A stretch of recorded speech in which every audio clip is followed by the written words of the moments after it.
Okay, welcome back, Pre-AP Scorps. I apologize for the late lecture this week. Had to get the AP Lit kids off and ready to go for their test. They take it at 2 o'clock today. So send them some positive energy if you don't mind. So, a separate piece, looking at chapter 11 today. And one of the most important character developments in chapter 11 early on is Phineas, who seems to be kind of deflated. There's really no other way to put it. His level of energy, his level of enthusiasm, his zeal for life, his desire to be the ringleader and everything, that's kind of deteriorated. It's gone. And I'm not going to summarize the chapter, but the one part that I'm going to get into and focus on for today, excuse me, is the mock trial that's put on by Brinker. So Brinker Hadley, one of the seniors who's really, obsessed with political power and influence and offices and jobs and titles and leadership positions, he arranges this sort of trial for Jean and for Finney. And the purpose of it can be characterized by the room that they go into. There's an inscription in Latin above the doorway, and it says, "Here boys come to be made men." That's exactly what this is about. It's not about Jean being innocent. It's not about Finney being innocent. It's about the idea that Phineas is not confronting his new reality head on. Phineas isn't dealing with the fact that he is now crippled, that he is changed, and that he has to adapt and adjust his life accordingly. Jean also isn't helping with Finney because he's helping him out doing things.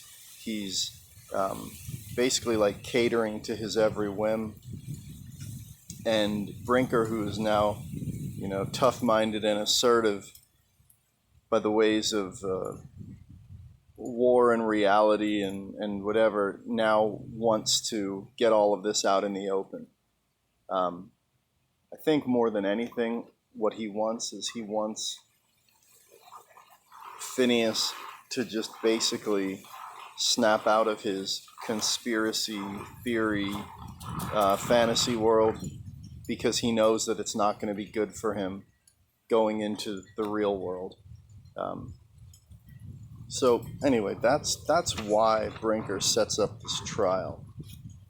So it's about 10 at night, and Brinker and a bunch of cohorts is the word that John Knowles uses, partners in crime, they come in to take them, and they're wondering, Jean and Finney, is this going to be like one last really cool prank? Are we going to tether a cow in chapel? Are we going to do something to the headmasters? What are we going to do? Well, they take them to the assembly room, and if you notice the setting, black early American benches, a raised platform with a balustrade, members of the senior class sitting on the platform wearing black graduation robes. And it looks very much like the way a courthouse would look. And it's a very formal, uncomfortable setting. Brinker starts off saying, "You see how Phineas limps?" And as he begins, he also, there's like a brief part where Jean isn't really paying attention, and Brinker can be heard talking to the boys behind the balustrade. We call them the jury, saying inquiry and country demands. So if we were to fill in the blanks here, more than likely what Brinker is saying is, "Gentlemen of the jury, The country demands your utmost attention into this matter. We're looking into what truly happened that day in the tree, and we want to resolve everything because it's best that Phineas can move forward and accept reality. And at the same time, he wants to put Jean on the spot because Jean has just been acting bizarre the past couple of months. And Brinker knows that a lot of it is due to guilt. And that's his goal. He's not trying to hurt anybody. He's just trying to bring reality to Finney. So then Brinker's heard saying blame on the responsible party. So, obviously court language, court diction. And then he says, we'll begin with a short prayer. Let us pray. And everybody bows their heads and they say the Lord's Prayer. Now, the interesting part about this is Brinker doesn't really truly hold power over anyone. He's the same age as the other guys, and he doesn't have a way to force Finney or Jean into a righteous posture. But when he invokes the Lord's Prayer, he's now putting all of this before God. Just like right hand on the Bible, do you swear to tell the truth, the whole truth, and nothing but the truth, so help you God? That's essentially what Brinker did there. And in doing that, he caught them.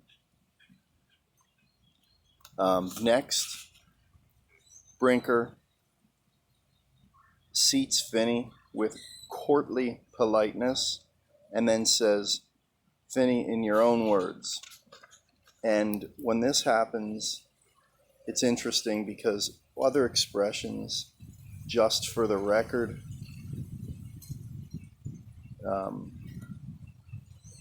he asks Finney, well, what happened in the tree that day? What happened? And Phineas tries to come up with some kind of story that he knows isn't necessarily what truly happened. And when he expresses that, you have to question his motives here. He then turns to Jean and says, Jean, is this what happened in the tree? And Jean starts rambling and saying things where he's creating almost like a blur of confusion. And Jean's like, I thought you were in the tree. Well, of course I was in the tree. Oh, you meant Finney. And he says how he couldn't make the confusion last. And Brinker comes back with, kid I used to play with was hit by a car once when I was about 11 years old. I remember every single thing about it, exactly where I was standing, the color of the sky, the noise the brakes of the car made. I will never forget anything about it. So Brinker's really putting Jean on the spot for trying to sort of, again, create distraction. So while all this is going on, the subject of leper comes up. And an interesting thing is earlier in the chapter, Phineas says to Jean, I don't think the war's a fake. I know it's real. And he's like, plus, I saw leper for myself today. I saw him go to Dr. Carhart's office. And then Jean is freaking out. And he's like, leper's here? He's like, well, don't tell anybody. And Jean, again, being egocentric, he tries to play things off for himself like, well, we don't want anybody to know he's here. It could bring leper into even a more isolated state. It could affect him in a deeper way. We got to keep this to ourselves. So when Brinker brings up, wasn't someone else there? Wasn't leper there? He could have cleared the whole thing up. This is very intense because you have Finney sitting there knowing leper is on campus, and you have Jean sitting there knowing leper is on campus. So right after he says that, and there's no reply, Phineas was sitting motionless, leaning slightly forward, not far from the position in which we prayed at Devon. After a long time he turned, reluctantly looked at me. I did not return his look or move or speak. So Phineas actually comes forward and says, Leper's here. I saw him in Carhart's. And Gene immediately goes into this self-preservation mode once again. To myself, I made a number of swift, automatic calculations. Leper was no threat. No one would ever believe Leper. Leper was deranged. He was not of sound mind, and if people couldn't make out their own wills when not in sound mind, certainly they couldn't testify in something like this. Again, the word testify, very interesting word choice. So Leper's brought in, and Brinker asks him what happened in the tree, and Leper explains it in simple terms. Like an engine piston, he sees silhouetted, obviously. He couldn't tell who was who, but again, that's very obvious. Like an engine piston, one goes down, one goes up, one goes down, and when that happens, Finney obviously falls from the tree. Now, was Leper able to say whether it was an accident, whether it was an intentional move by Gene? No. And Brinker tries to push him a little bit. And when Brinker tries to push him, Leper gets very upset and he gets very defensive. And again, this is part of the whole paranoia thing. From his mental breakdown, he's become very paranoid, and this sort of sets him back. He pretty much yells at everybody and storms out of the room. And again, Leper, being who he is, he shows a rather aggressive side. And the boys were just like, well, we just wanted to know. And it's kind of sad when Leper says, when Brinker's like, Leper, this is very important. And then Leper says, so am I. You never realized it, but I'm important too. And off he goes. Right about the time that this is happening, Gene looks over at Finney, and Finney's crying. And what this signifies is his loss of innocence. He's crying, and he's upset, and he says to Brinker, you collect all your facts. You collect every effing fact there is in the world. And out the door he goes. Why does he say effing? Well, it's a courtroom. It's before God. Normally when you're talking with your friends, you're not going to use the version that he uses in the book. You're going to, lay the Queen Mother of all words out there, plain and simple. But again, because it's before God, Finney holds himself back. And when he goes out onto the marble stairs, he slips and falls. So now we understand why Gene went back to visit the tree. Now we know why Gene went back to visit the marble stairs. Some very important aspects of this chapter are Leper's condition, and Leper being put into a position where he is made to feel pressure, and his sort of reverting back into that paranoia, the trauma of whatever happened to him in his training. Then also Gene not admitting that Leper is on campus.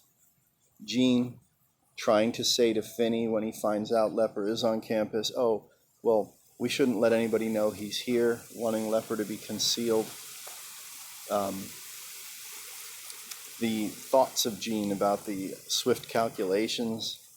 And then Finney goes from being sort of dejected and deflated early on in the chapter to hurt, because when Finney starts talking about what truly happened in the tree, you have to wonder, was Finney setting Gene up to see if Gene would correct him?